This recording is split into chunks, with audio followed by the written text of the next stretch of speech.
Hello guys welcome कर my YouTube channel जय जगन्नाथ। देख फास्ट आम सुअर इडली करा समस्त तो उपमा खाई आ चकुली खाई चकुली खाई न कि इडली खाई न देख आस आम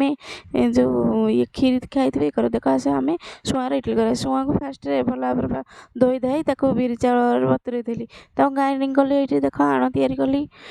देखो बढ़िया चिकन कर बाटिदेवे इडली टे बहलिया बाटे ता देहरे स्वाद अनुसार लुण पकईदेली लुण पकईकि 2 घंटा पूरा रेस्ट छाड़देवे 2 घंटा बतुरेबे 2 घंटा बाटी सारिकी रखिदेवे भल भाव गोलैकी देली ढाकुण देकी रखिदेवा तापर 2 घंटा पर देख आम गरम पानी बसैकी मु इडली छाँचे टिके तेल देदेले से आउ इडली आराम से आमर उठीज भल भाव तेल मालिश करदेली। प्लीज मो चैनल जदि भल लगी ये वीडियो जदि भल लगी मो चैनल को सब्सक्राइब करेंगे और कमेंट करेंगे किए किए सुअर इडली खाई खाई ना मत प्लीज कमेंट करी कहे कारण समस्ते सुअर खीरी खाई आउ सुअर उपमा कर खाई हेले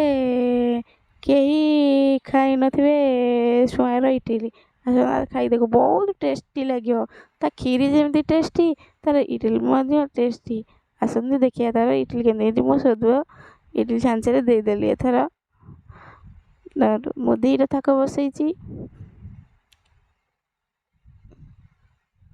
बासिकी रखिदेवे तो बढ़िया टेस्ट लगे ओके 2टा मुदेली 2टा एथे भी आण भरी करदेली रखिदेली खंदू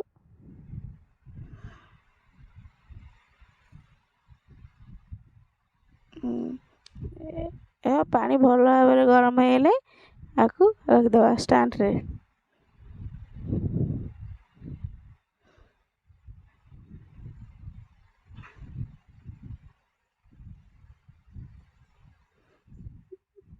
देख